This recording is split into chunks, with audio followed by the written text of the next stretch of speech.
नमस्कार दोस्तों, आपका बहुत बहुत स्वागत है मेरी बगिया में। दोस्तों, आज उन बिगिनर भाई बहनों के लिए हम ये वीडियो बनाने जा रही हूँ जी थोड़े से बागवानी करने में अनजान हैं। जैसे हमारी मिट्टी की पहचान उनको होने लगेगी, जैसे जैसे वो आगे बढ़ेंगे सब कुछ पता लगने लगेगा कि हमारी मिट्टी उर्वरक रही है या नहीं रही है। तो इस समय बिल्कुल सही समय है। मेरा वीडियो पूरा स्टेप बाय स्टेप मैं बताऊंगी, पूरा वीडियो देखना, बिल्कुल स्किप ना करना, क्योंकि मैं आज आपको मिट्टी को उर्वरक कैसे बनाया जाता, बेजान मिट्टी को किस तरह से मैं रिचार्ज करती हूँ। ये देखिए गमले, इसमें हमने सब्जियां लगा रखी थी और ये अब ये सारे खाली कर दिए मैंने, क्योंकि मैं बरसात के लिए नई सीजन का स्वागत करने के लिए ये सब काम कर रहे हैं। क्योंकि बरसात में सबसे अच्छी सब्जियां होती हैं और बहुत जर्मिनेशन लेने में सीड बहुत अच्छा रहता है, कलम लगाने में भी बहुत अच्छा रहता है, क्योंकि बारिश हो रही होती है तो हर चीज़ चल जाती है। या आप रिपोर्टिंग करते हैं तो कोई भी प्लांट आपका मारा नहीं जाता है, प्रतीक्षा करते हैं कि बरसात आए और मैं रिपोर्टिंग करूं, तो उसके लिए ये मिट्टी तैयार कर रहे हैं। देखिए, ये मिट्टी मैंने गमलों की निकाल ली और इसको हमने एक हफ्ते के लिए सुखा ली। ये धूप में डाल दी, ज़्यादा नहीं डालेंगे, नहीं तो इसमें जितने हमारे अच्छे सूक्ष्म जीवाणु होंगे वो भी मर जाएंगे। तो पूरा गर्मी भर नहीं डालना, केवल एक हफ्ते के लिए इसको डाल दिया। अब इस मिट्टी में मैं क्या क्या मिलाऊंगी वो सब आपको बताऊं, कैसे ये ऑर्गेनिक बनेगी, कैसे ये उर्वरक बनेगी, उपजाऊ बनेगी। देखिए, एक छिलका, ये संतरे के छिलके मैंने डाल दिए और इनको सूखे हुए हैं तो इनको थोड़ा सा इस तरह से छोटा छोटा करके कूटे दे रहे हैं, इस तरह से, इस तरह। और इसके ऊपर फिर क्या डालूंगी, ये डालूंगी पुरानी, बिल्कुल पुरानी गोबर की खाद। अब इसको भी जो बड़े बड़े डेले हैं उनको इस तरह से लकड़ी से मार के छोटा कर दो, तोड़ दो, जो आपकी मिट्टी में बिल्कुल मिल जाए। ये इस तरह से ये गोबर मैंने डाल दिया है, गाय का गोबर है और बहुत पुराना गोबर है, बिल्कुल न्यू गोबर डालना नहीं चाहिए, क्योंकि वो खाद नुकसानदायक होती है। और ये पुरानी खाद है, ये बहुत ही हमारे प्लांट के लिए। फिर आप कुछ डालें ना डालें, एक बार अच्छे से मिट्टी को तैयारी कर लें, मिट्टी बना लें।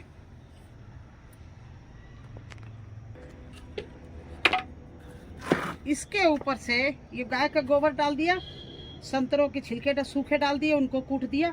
इसके ऊपर मैं डाल रही हूँ, ये है धान की भूसी, राई साग। इसको डालने के बाद में एक तसला इसमें वर्मी कंपोस्ट डाल दिया। इसके ऊपर मैं एक डिब्बा कम से कम ये लकड़ी की राख डालूंगी, इतना। अभी देखते जाइए मैं इसमें उर्वरक बनाने के लिए क्या क्या चीज डालती हूँ। और उसके ऊपर से ये मैं नीम की खली, ये मैं डाल रही हूँ मार्केट की ऑर्गेनिक नीम खली मंगा के डाली। देखिए, ये इसको कम से कम आधा किलो के करीब इतनी मिट्टी में डाल दे रहे हैं। ये कम से कम 10 गमलों की मिट्टी है, तो ये डाल दिया। और उसके ऊपर मैं अपनी होममेड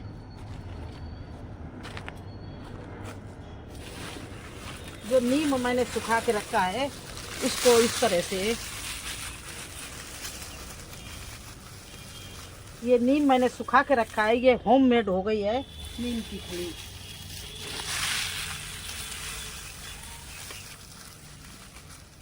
इससे हमारी मिट्टी में कोई भी की वायरल नहीं लगेगा, किसी तरह का वायरस नहीं अटैक करेगा, किसी तरह का ये जो होते हैं फफूंद वो नहीं लगेगी और मिट्टी भी भुरभुरी रहेगी। क्योंकि मैं धान की भूसी, नीम की पत्ती इस तरह से ये सुखा के बोनियाँ भर भर के रख लेते हैं और ये इसको जितना मीस सको मीस के इस तरह से, देखिए, बुरा बना के डाल दिया है। अब हम ये चीज़ें डाल दी हैं, इसके बाद इसको कस्सी से मिला रहे हैं।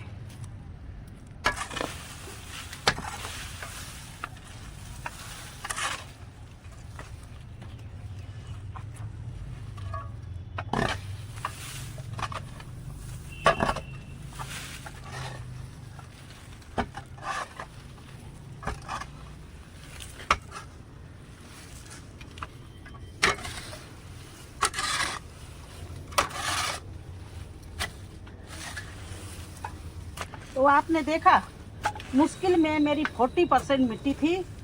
बकाया सारा सामान मैंने ऐसा मिलाया जिससे मिट्टी हमारी उर्वरक हो जाए, भुरभुरी हो जाए, और कोई भी चीज़ लगाएं उपजाऊ हो जाए। एक बार इसमें प्लांट भर के लगा देंगे, फिर मुझे कोई खाद डालने की ज़रूरत नहीं पड़ेगी। ये देखिए, अब ये मिट्टी मेरी मिलके तैयार हो गई।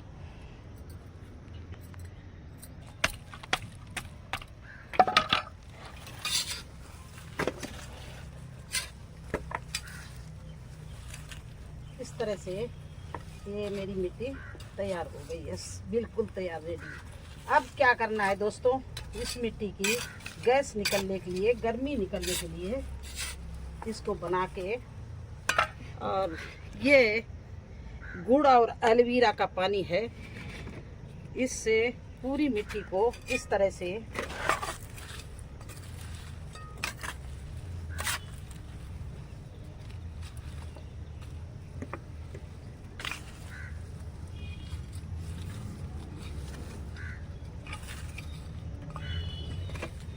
आराम आराम से ये गुड़ और एलोवेरा का पानी ले लिया, और इस मिट्टी को इस तरह से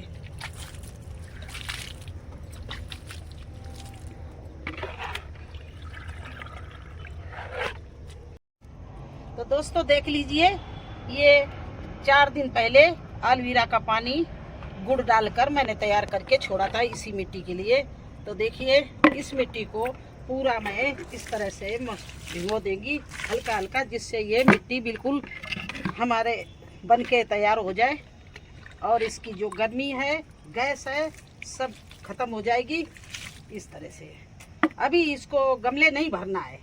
ये देखिए, इस तरह से मिट्टी को नीचे तक गीला करके इस तरह से अच्छे से चारों तरफ से इसको हर चीज, जिससे ये जो भी डाली है सब मिक्स हो जाए, गल जाए इसमें।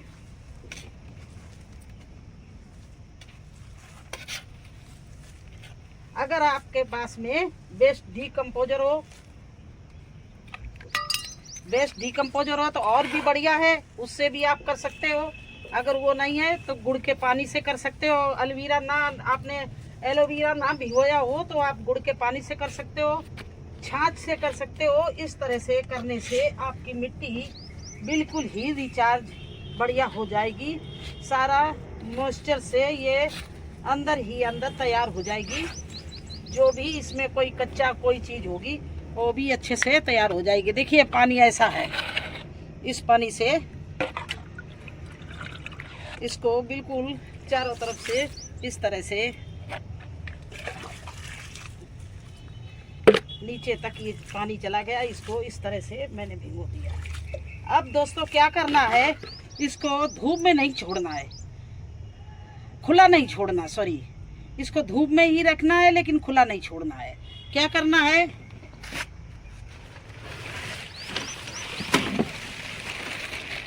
इस तरह से इसको चारों तरफ से अच्छे से ढक देनी है, और चारों तरफ से वजन बकवार कर, आंधी तूफान भी आए या बारिश हो तो इसमें कोई फर्क ना पड़े, इस तरह से इसको चारों तरफ से दबा देनी है। तो इस तरह से मिट्टी, इसमें मैंने क्या क्या डाला है, कम से कम मेरे ये देखिए गमले हैं, इनकी मिट्टी थी। उसमें भी हमारी हर मिट्टी में पत्ते, किचन वेस्ट और मिट्टी होती है, तो वो मिट्टी हमारी बिल्कुल बनी हुई थी, उसको डाला।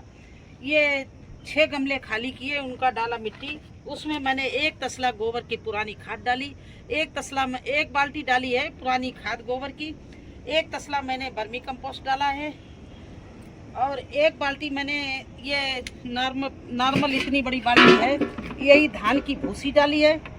1 डिब्बा मैंने ये देखिए भरा था, इतना राख छोड़ी ये डाली है। आधा किलो के करीब नीम की खली डाली है।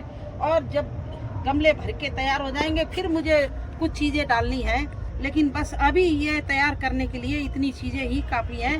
और इस मिट्टी को अच्छे से मिला दिया, गोबर की खाद, वर्मी कंपोस्ट, धान की भूसी, मिट्टी, राख, सब कुछ मिला के एलोवेरा और गुड़ के पानी से इसको हमने मॉइस्चर कर दिया है।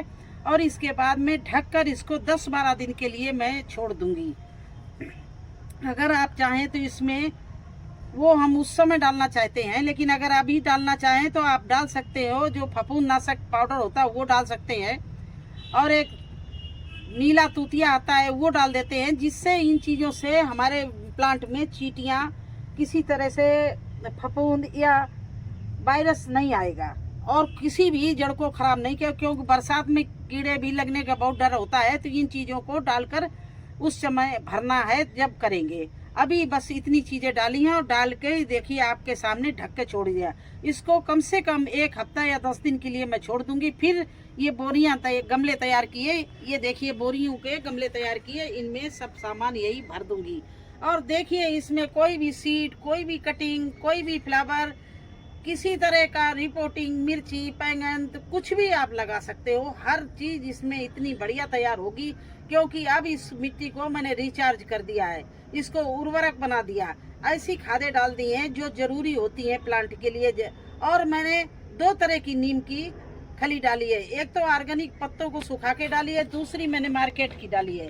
तो इस तरह से आप लोग अपनी मिट्टी को बिल्कुल तैयार कर लीजिए। बार बार कह रहे हैं, फिर आप लोग कहते हैं कि मेरे कद्दू नहीं लग रहे, मेरी लौकी नहीं लग रही, मेरे करेले छोटे छोटे हो रहे हैं, फूल झड़ रहे हैं।